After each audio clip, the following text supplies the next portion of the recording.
Yo, what's going on, YouTube, and welcome back to Goal Line Hockey. It's your boy Kevin Forte, and for you guys, this will be yesterday's news, but tonight for me, a lot of stuff happened in the NHL today, and the biggest story really of the day comes down to the Montreal Canadiens, as the Montreal Canadiens did a complete wholesale change to their management, and we'll be going over that in today's video. So, to start things off, Marc Bergevin, who is the general manager of the Montreal Canadiens, assistant general manager Trevor Timmins, and senior vice president of public affairs and communications Paul Wilson have been relieved of their duties by the Montreal Canadiens. Jeff Gorton has been hired as Executive VP of Hockey Operations and will handle day-to-day duties until replacements are named by the Canadiens.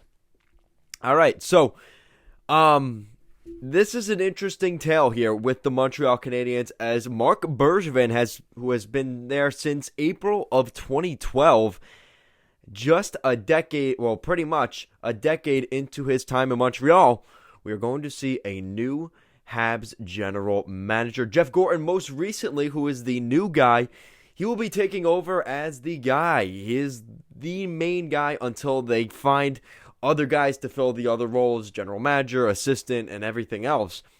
But Marc Bergevin, like I said, came in 2012. This team was everything that could have gone wrong, went wrong for them that season. They did not qualify for the playoffs in 2012. In 2013, they lost in the conference quarterfinals. That was the first round against the Ottawa Senators. Now, we know the Senators actually went on a pretty good run that season. In 2014, they beat the Tampa Bay Lightning. They swept them in 4 games. They won in the second round in 7 games against the Boston Bruins. We obviously know how that went. That was a big deal for the Habs. And then we saw them unfortunately lose in the conference final against the New York Rangers, which we all remember that whole situation, which I would argue is because Carey Price was injured. You could probably thank Chris Kreider for that. Now, in 2015, they won in the first round again. They beat the Senators in 6 games, and they unfortunately lost to the Lightning in 6 games in the second round. And this was in the 2015 Stanley Cup playoffs. They did not make the playoffs in 2016, which was the first full season under Marc Bergevin that he had missed the playoffs as general manager. Then they would play the Rangers in the first round of the playoffs. They would lose in 6 games in the 2017 playoffs. In the 2018 and 2019 playoffs, they did not qualify for those playoffs. But then since then, in 2020, they won the qualifying round in the Penguins. Remember, it was a best of, whoever would get to 3 wins first. They won that in 4 games, 3-1. But they lost in the first round of the regular Stanley Cup playoffs to the Philadelphia Flyers in 6 games. And that preview for that series, for that video, was actually one of my highest rated videos. It was between Carter Hart and Carey Price, the 2 best goaltenders in the NHL at that point. Who would win that series? Well, we ended up seeing that it ended up being the Philadelphia Flyers. And then this season, the 2021 season, earlier this year, they won in the first round. They beat the Toronto Maple Leafs. Again, remember, they were down 3-1 in that series, came all the way back, won that series in 7 games. They swept the Winnipeg Jets in the second round. That caught a lot of people off guard, including myself. They even won the Stanley Cup semifinals against the Vegas Golden Knights, who were heavily favored in that series. They won that in 6. But they unfortunately lost to the eventual Stanley Cup champion Tampa Bay Lightning. They lost that series in 5 games. Some could argue that could have been done in 3 or 4 games. Yes, I said 3 games because of how dominant Tampa was in that series. But they got to the Stanley Cup final. And now we aren't even a year later. We aren't even at the end of 2021 yet. Less than 6 months later, after going to the Stanley Cup final, Marc Bergevin and his staff have been let go. So what is the reason for all of this? Well, you look at this past offseason, that's easy to say that it was just that. But it's not necessarily just that. There was a lot of questioning about coming into the season why Marc Bergevin had not signed an extension with the Montreal Canadiens. And Marc Bergevin's been there long enough now where you could say there is a little bit of reason to think that maybe he has just kind of outlasted his stay in Montreal. Maybe this is a mutual thing between him and the organization. But it doesn't seem like Bergevin was all that sold on renegotiating with the Habs in terms of an extension that ended this coming offseason. So, for the Habs' perspective, this actually isn't the worst thing. This could end up being a good thing. They've gotten off to a terrible start anyway. And now it seems like they have time to find out where their direction is moving forward. Now, what makes me believe that this was more on Bergevin as well is the fact that it's done right now. The Habs really don't have anybody in the office right now, which kind of makes things a little more intriguing because we don't necessarily know what the plan is for the Habs. Despite getting rid of guys, they don't really have anybody in their place that really makes you think they have it. Now, what's interesting too here is Scott Mellanby was supposedly the guy that was going to take on the general manager role in Montreal, but it seems like the Habs have kind of taken that back and taken that role away from Scott Mellanby, even though it sounded like he was pretty much ready to go and be the next general manager in Montreal, which makes you wonder who was in that race. Now, according to Jeff Marek on his podcast, it sounds like the Montreal Canadiens have definitely reached out to Patrick Roy in the past. Now, it doesn't sound like that is what's, again, as soon as this came out, maybe that has changed. A phone call can change everything. But Patrick Roy seems to be the guy a lot of people are looking at as he is probably going to be the next general manager in Montreal. It's a job where kind of an upgrade from his head coaching job right now with the Quebec Ramparts in the QMJHL. No disrespect to the Ramparts, but this is a totally different gig. So this is something where I wouldn't be all that surprised if we saw Patrick Roy take that role with Jeff Gorton as the VP or hockey operations and whatever else. Then you have Patrick Roy as the general manager. It wouldn't surprise me all that much if this is kind of how things laid out. Again, this is just my opinion. Take it with a grain of salt. But from what we've been hearing, it sounds like they want a French Canadian as the next general manager. Again, I know everybody's been clamoring for the thought of them maybe bringing in, a regular English-speaking guy that has no French linguistic, but it doesn't sound like they are all that interested in that. They really want that French-Canadian culture brand to continue in Montreal. And you know what? As a New Yorker, American, I can understand, you could easily say that's just stupid, but I understand culture. And this is a team, they put so much pride and passion into their culture. I do understand why that is on the table for them. So, now that this is going on, now Marc Bergevin is gone, the Burger Van has officially left Montreal. What are the Habs fans' thoughts on this? Because, like I said, you look at what he's done there. You're looking back at Bergevin when he retired from the NHL in 2008. He ended up joining the Chicago Blackhawks as an assistant general manager. He was a scout for a while, director of player personnel, and then in 2012 he took the job in Montreal. And this has been a team that has been much maligned and has had some things that make you wonder, is he a good general manager? You look at some of his more famous or infamous trades. It comes down to he made big bets. We saw him do that with the trade with the Arizona Coyotes for Christian Dvorak. They traded a 2022 first-round pick that could become a second-round pick, or also a 2024 second-round pick. They've also got conditions on that pick as well. So that was a big trade. So a first and a second conditional picks for Christian Dvorak. Let's take a look here. What else do we got? The Eric Staal trade last year for a third and a fifth. That wasn't a bad trade. Again, the context was Montreal would be a playoff team, and they ended up going to the Stanley Cup Finals, so I don't think there's much debate about that. Max Domi for Josh Anderson. You could argue Max Domi. I mean, he's already he's pretty much untradeable in Columbus. So Josh Anderson, they did give him a lump sum of money, but I don't think they really lost that trade as much as they thought they did when they did make that trade. Jake Allen for a third and a seventh, not terrible. Looking at other deals here, a third for Ilya Kovalchuk before he went back to Russia. Not a terrible deal there. Let's take a look. Yeah, we got to load more. Andrew Shaw and a seventh for a second, a seventh, and a third. Not too terrible. Let's take a look here.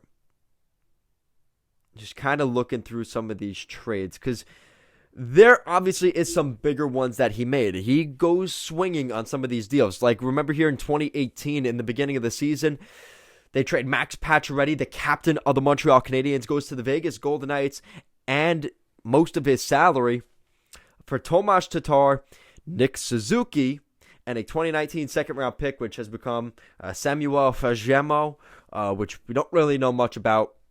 But obviously we know what Nick Suzuki has become. He is a pretty talented player. And Tomas Tatar, he has been bounced around. He ended up going to the New Jersey Devils in free agency, so they didn't really get anything for him. But that's still a really good trade. You look at 1-for-1 right now, I would take Nick Suzuki over Max Pacioretty. So there's a win for Marc Bergevin. Let's see how far back we could go here. Alex Galchenyuk from Max Domi. That was a pretty interesting trade at the time. What else do we got here? This isn't the best radio. I apologize. So here's a big one. So back in 2017, during the summer, Jonathan Drouin comes in, the Quebec native, as well as a 2018 sixth-round pick. Sergachev played in 40 regular season games. No picks are exchanged. So Jonathan Drouin for Mikhail Sergachev and a second-round pick. So not only... Okay, so they ended up not giving up... Oh, no, so they did. They did give that pick. So Jonathan Drouin for Mikhail Sergachev and a second-round pick. Now, that second-round pick ended up going to the Washington Capitals and becoming Olivier Rodriguez, that 2018 pick. But we've seen how badly that trade. That is a trade right there that, looking back, really hurt Marc Bergevin. Trading in Jonathan Drouin, again, at the time, there was some semblance that could be a good deal. But the fact that they gave up Mikhail Sergachev really rubbed people the wrong way. And remember, the context here, 2017, that was the last season that we saw Steve Yzerman there before he gave the role to Julien Brisebois, who is now the general manager there in Tampa Bay. And that was a big trade. So you've got two big trades. You have the Pacioretty for Suzuki trade. He ended up winning that one. A couple of weird ones like the Domi and Anderson, Domi for Galchenyuk deals. Those didn't really pan out, but didn't really become much of anything. But he really, really badly lost that Drouin for Sergachev trade. Let's see here. The big trade in 2016, just a year prior to that Sergachev-Drouin deal, he traded in Shea Weber for PK Subban. Now, that was a very much maligned trade for probably 2 or 3 years after that deal. But Nashville ended up trading him to the New Jersey Devils, who the Devils thought they were getting something good.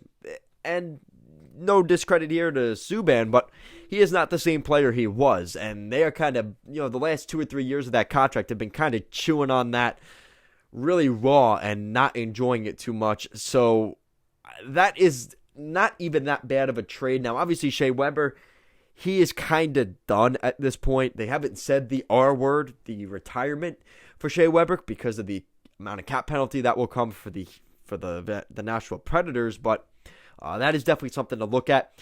Now, this was an interesting trade at the time, too, in 2016.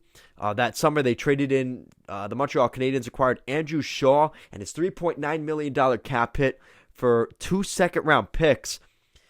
Now, this was a bad trade because You ended up trading Chad Kreese, who ended up being a Minnesota Wild draft pick. But they ended up taking Alex DeBrincat with that second-round pick in 2016. Andrew Shaw for Alex DeBrincat is a no-brainer. A no-brainer. Imagine having Alex DeBrincat, Nick Suzuki. I mean, this would be a really good hockey team. But didn't end up working that way. They kind of lost the trade for Lars Eller. That was a cornerstone piece to that team. They ended up getting 2 second-round picks from Washington for him, but they got Yanni Aikinen and Olivier Rodriguez, who we really haven't seen much of. So that hasn't really turned into much, but this is another trade here that I think, Chicago kind of got their way back. Chicago traded Philip Deneau and a second-round pick and Alex Romanov to the Chicago Blackhawks. The Blackhawks acquired Thomas Fleischmann and Dale Weiss. They really lost that trade. And that was in the same year. They both made really bad trades with each other.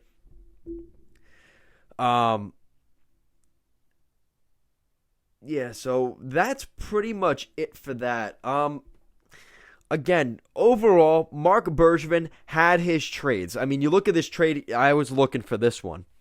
He made a really good trade in 2015. He traded a 4th and a second-round pick who became Jonas Siegenthaler and Caleb Jones, who are actually decent players. Siegenthaler is a third-pairing defenseman with the Washington Capitals. He's been playing a little bit with the Hershey Bears as well. That's kind of how I know who he is.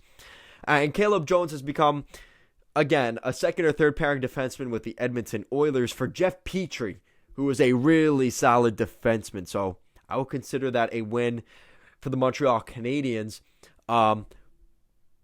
But yeah, there's a couple of weird ones. Those are some of the key ones. They were able to get a second-round pick in 2016 for Josh Georges, but they weren't able to make anything of that because they end up getting Chad Kreese with that second-round pick, and he never really turns in anything. So that was something with Marc Bergevin that was a little bit concerning, was a couple of the guys he has drafted, he hasn't really turned into all that much. Now, like I said, there are some of those outliers. There are the guys like Alex Romanov, who was a second-round pick who they got for Thomas Fleischmann and Dale Weiss from Chicago. Great trade. But then they've also let guys go like Sergachev, Pacioretty, but they got Suzuki. So he's a gambling general manager in the sense that he will make the big trade that may tank his team's success or give them a huge boost to their roster. And most owners, maybe Jeff Molson's part of that, just aren't a big fan of that. And I think to some extent, the success of Marc Bergevin has come from his sort of mentality. Marc Bergevin is one of those guys, he's a very domineering, almost like that kind of alpha dog leader mentality. And I don't think Jeff Molson took too well to that, because Jeff Molson likes things his way in a particular order, and he doesn't like somebody telling him no or telling him what to do. And I think to some extent, Marc Bergevin was willing to kind of be cutthroat and to the edge, almost to the point where Jeff Molson and him didn't see eye to eye on things, and he wasn't the pushover general manager. So that makes you wonder, if they bring in a new general manager like Patrick Roy, he's going to be very similar to Marc Bergevin, and I think that will be good for the Montreal Canadiens. A guy that isn't just a yes man. Pierre Dorion in Ottawa. So let me know what you guys think in the comment section down below. Habs fans, what are some guys you would like to see get that general manager role for the Montreal Canadiens? Do they swing back at Scott Mellanby? Is Patrick Roy the heir to the throne as the next general manager of Montreal? That is my favorite, but let me know what you guys think down below. Guys, as always, thank you so much for watching this video, and I will see you again next time.